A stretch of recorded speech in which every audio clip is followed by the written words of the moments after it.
the Lefty Driesell event. Mo, just talk about today and what this sort of means to you, seeing Lefty get honored like this after so long. Well, I've always had a special affinity for Coach as it relates to the University of Maryland, particularly the basketball program. And I'm just really glad that we're doing this while he's alive. The important thing for me is that people remember what Maryland basketball was before Coach came. And, you know, he's just added so much more to the history and tradition of the university. And how much do you still keep up with Lefty these days? How much do you guys talk? I don't talk to him that much. Around the Final Four, I'll talk to him. I have a son who's a coach, and he'll see, you know, my son in wherever the Final Four location is, and he'll call me. We'll chat briefly. So I really don't keep up with Coach that much, other than what I read in the newspapers and on the internet. And I know there's a lot of Lefty stories out there. Give us your favorite Lefty story. Well, I think my most favorite story was we had played UCLA at UCLA, and I came to Maryland because UCLA did not recruit me, but they were the best team in the country at that time. And we went out there and we lost to them by 1 point. And as distraught as we were, Coach told us that we did the very best that we could do. And to walk out of that gymnasiums with our head held high because we did the best that we could do.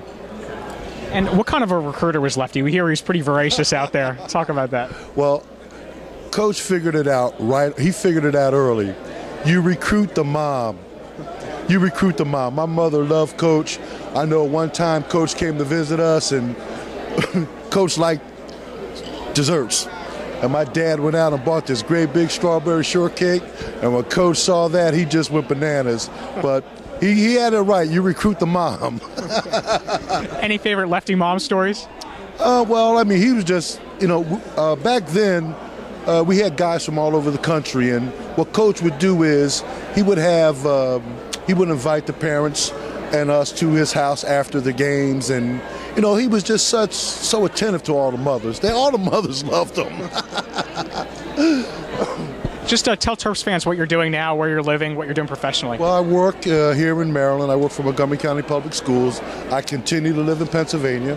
3 children. One is an assistant men's basketball coach at Xavier University. I have a daughter who has her own public relations business, and I have one son who's a freshman at NJIT.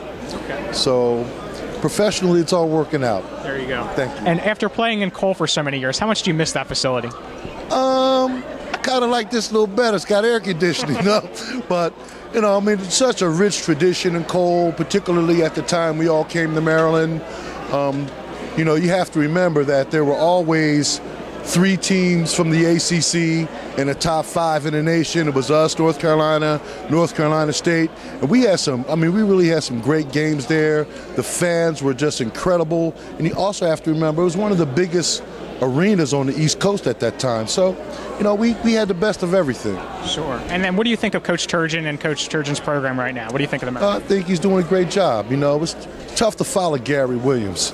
So, I'm all for Coach Turgeon and for the boys here.